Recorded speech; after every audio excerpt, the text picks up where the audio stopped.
Puaskah Anda dengan hasil pertandingan Indonesia yang bertarung melawan tuan rumah Filipina? Hasil akhir kita sudah tahu bersama, 1-1.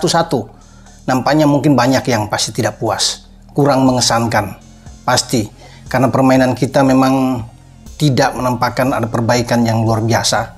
Walaupun STY sudah merombak ya, di mana skema permainan yang terjadi di Basra juga kita lihat tadi di Manila, dan justru kita porak-poranda terutama di babak pertama.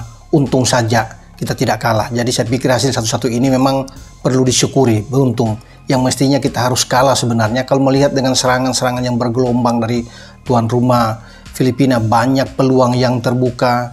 Di belakang juga kayak amburadul dalam tanda kutip ya. Pertahanan kita di babak pertama memang ada perbaikan di babak kedua. Tapi ketidaktenangan saya pikir dari pemain-pemain Filipina yang membuat gawang kita itu terhindar dari kebobolan, dan juga ada penampilan yang istimewa yang diperlihatkan oleh penjaga gawang Hernando Ari.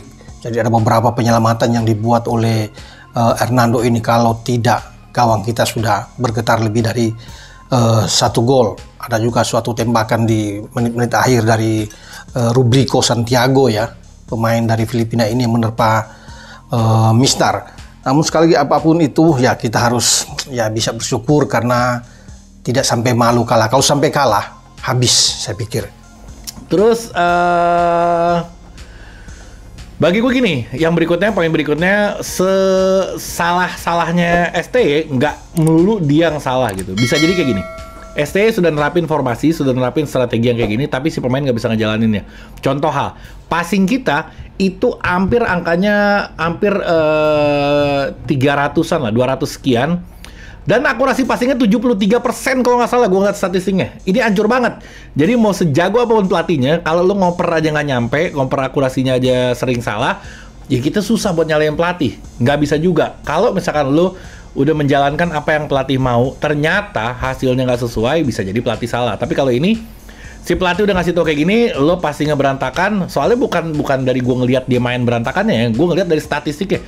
73%, sedangkan Irak itu 80 sekian persen dengan jumlah passing yang hampir 500. Gue selalu ngomong di video gue sebelum-sebelumnya, gue bilang kalau orang passingnya banyak, memang rata-rata persentasenya akan turun karena pasti ada miss-nya karena terlalu banyak. Nah ini terbalik, kita yang passingnya sedikit persentasenya hancur, tapi dia yang passingnya banyak malah persentasenya yang bagus banget gitu. Ini terbalik. Gue biasanya selalu menjelaskan seperti itu. Maka itu di konten match review dari pertandingan Irak lawan Indonesia, jika teman-teman mendengarkan analisa saya, memang saya tampak emosi. Karena saya bingung kok pada turun semua ke belakang. Jika gak dipres itu para pemain Irak, ya bagaimana caranya bisa mencegah mereka mengirimkan umpan-umpan yang berbahaya ke jantung pertahanan Indonesia. Nah, lawan Filipina ini, memang di atas kertas, Indonesia lebih diunggulkan, tapi gak bisa dianggap remeh Filipina. Apalagi Indonesia datang ke Filipina setelah melakukan perjalanan jauh dari Irak. Ini tentu nih akan ada efek sekarang ke stamina para pemain. Kalau di pertandingan lawan Irak, di pertandingan pertama seharusnya tidak ada efek dari segi stamina. Tapi ya tampak para pemain di babak kedua itu sudah drop. Nah, saya gak ngerti apa mereka agak kuat bermain dalam tempo tinggi ya. Kemudian sehingga jelang pertandingan berakhir tampaklah mereka mulai kesulitan untuk bisa mengimbangi kecepatan dari para pemain Irak. Dan anehnya di pertandingan Irak tersebut, Irak itu sebetulnya menciptakan sekitar 9 peluang secara keseluruhan. Tapi dari 4 atau 5 peluang mereka yang on target, ya mereka bisa mencetak total 5 gol. Salah satunya kan gol bunuh diri ya dari Jordi Amat. Artinya memang koordinasi di antara para pemain Indonesia di antar lini ini nggak berjalan dengan baik. Iya, Sintayong kemarin kan pakai 5-3-2. Gue sih nggak menyalahkan sepenuhnya strategi itu ya, karena ada beberapa pandit kan menyalahkan kenapa defense. Kalau gue masuk akal. Pandit? Iya ada. Emang mereka pelatih? Susah loh. Ada ya. Okay. Teman-teman juga pasti tahu dong yang gue maksud. Tapi gue tidak sepenuhnya menyalahkan strategi itu.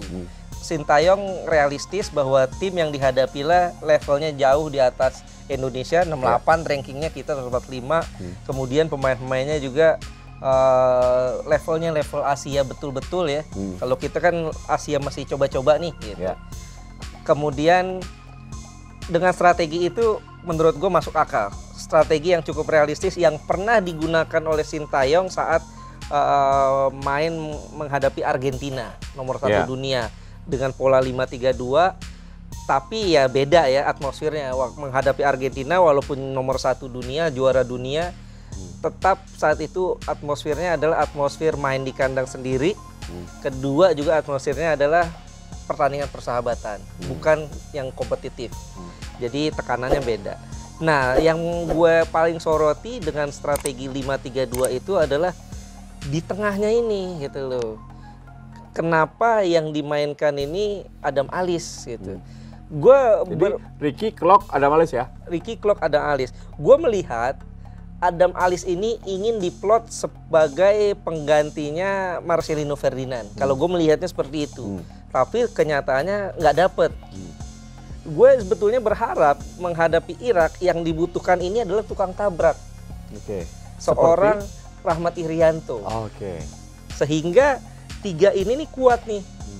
Dan juga sayangnya Kambuaya tidak dalam perform terbaik ya. Sehingga Klok yang kelabakan sampai-sampai dia blunder. Gol pertama dia. Pertama dia. Harusnya kalau seandainya Klok langsung buang tuh selesai ya.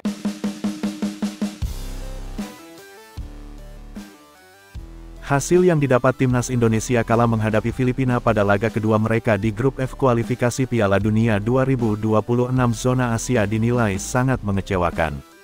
Penilaian tersebut dilontarkan oleh paguyuban supporter timnas Indonesia PSTI. Hasil yang didapat timnas Indonesia saat menghadapi Filipina ini mengecewakan, kata Ketua Umum PSTI, Ignatius Indro, kepada bola.net, usai laga. Meskipun menguasai jalannya pertandingan, tapi pemain-pemain kita minim menciptakan peluang, sambungnya. Menurut Indro, alih-alih membahayakan pertahanan lawan, para pemain Indonesia justru kerap membuat kesalahan sendiri. Kesalahan-kesalahan ini, sambungnya, bahkan kerap membuat para penggawa skuad Garuda harus pontang-panting kerepotan. Kesalahan yang dilakukan Jordi Amat bahkan berhasil dimanfaatkan oleh pemain lawan. Kesalahan-kesalahan seperti ini juga terjadi ketika kita menghadapi Irak beberapa hari lalu, tuturnya. Beruntung bagi Indonesia, penyerang Filipina tidak sebaik penyerang Irak sehingga hanya 1 gol yang terjadi ke gawang kita. Selain itu, penjaga gawang kita, Hernando, bermain cukup baik malam ini, Indro menambahkan.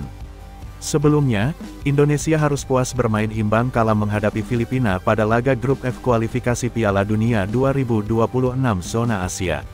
Pada laga yang dihelat di Stadion Rizal Memorial, Selasa 21/11 mereka berbagi angka 1-1 dengan tuan rumah. Skuad Garuda beruntung tak kalah pada laga ini. Tertinggal lebih dulu pada menit 23 melalui gol Patrick Reichelt, Indonesia sukses menyamakan kedudukan pada menit 70 melalui Sadil Ramdhani. Lebih lanjut, Indro berharap agar banyaknya kesalahan yang dibuat para pengawal Indonesia menjadi perhatian khusus bagi sang pelatih, Sintayong. Ia berharap pelatih asal Korea Selatan tersebut bisa membenahi penampilan anak asuhnya sebelum laga kontra Vietnam.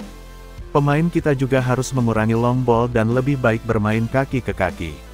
Pemain depan harus lebih berani melakukan akselerasi membongkar pertahanan lawan sehingga membuka peluang bagi penyerang, kata Indro.